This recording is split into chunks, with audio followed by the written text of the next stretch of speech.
Welcome back to the TKO Show. It's Thursday, so I always got to talk about the NFL and the games that are coming up. This is Super Bowl weekend, so that's the only game that there is to talk about.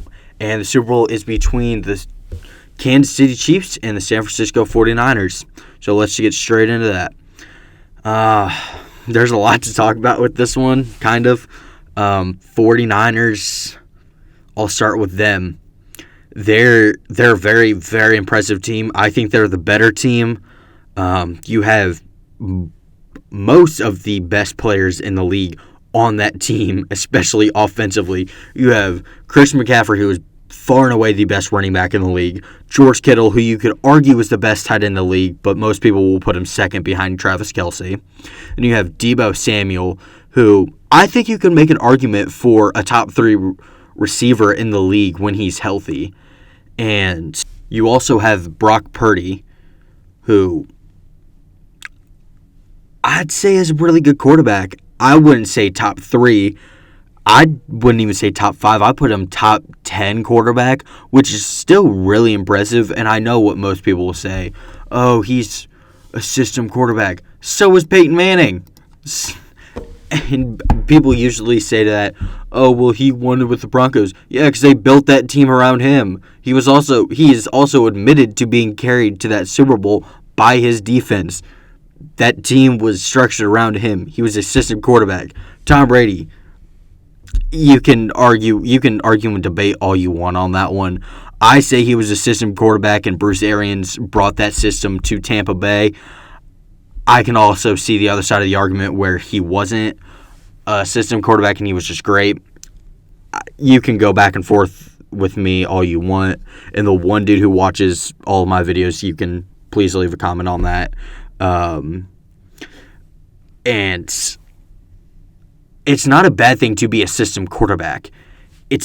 I don't know why people think it's terrible to be a system quarterback. If you're good, you're good. It doesn't matter if you're a system quarterback or not. It makes no difference. As long as you're putting up numbers and helping your team win, you're good. That's what I think. But offensively, they're stacked. They also have Brandon Ayuk, who I forgot to mention, at receiver, who is also tremendous. And looking defensively, they have one of the most stacked defenses in the league because they added on Chase Young to all of this, including Fred Warner, Nick Bosa, and Kerdavius Ward. They just have a phenomenal defense, and there's not much that you can do to really operate an offense properly against this team. Your plan's going to go out the door within 2 snaps, so there's no reason in coming up with a plan. Just come up with a plan on the fly, and that usually works pretty well for Mahomes because he's a generational talent, let's just be honest. And moving over to the Chiefs, they're not great this season. Yeah, they're 11-6, but still, you don't really have that much after Tyreek Hill left. I mean, you still have Mahomes and Travis Kelce on the offense. Isaiah Pacheco has stepped it up a lot this season. He had a great season with 935 yards. And Clyde Edwards-Helaire also had a pretty good season, I'm not going to lie. 223 yards on only 70 carries. I'd say that's a pretty good season for him.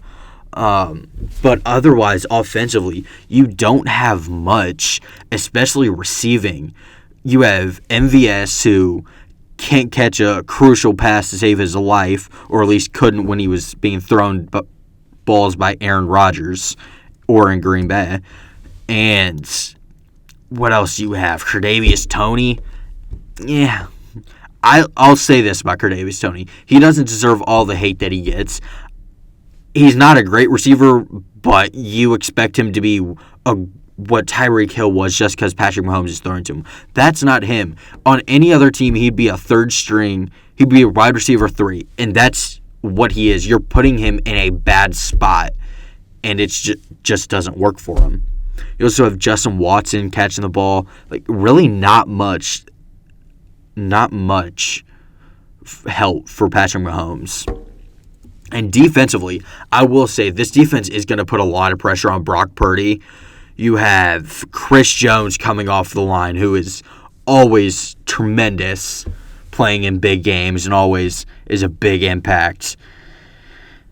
It's going to be very hard for the Niners to operate offensively. So I think this is going to be a very, very defensive game, and I like that. I don't mind defensive games. Now, I know defensive Super Bowls aren't always the best, as we saw a couple years ago when it was, what was it?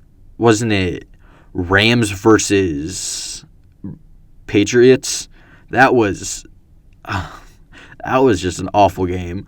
Honestly, that was the year that Saints fans think they got screwed, and they did get screwed. The Saints did get screwed. Honestly, I think the Saints would have put on a better Super Bowl than that.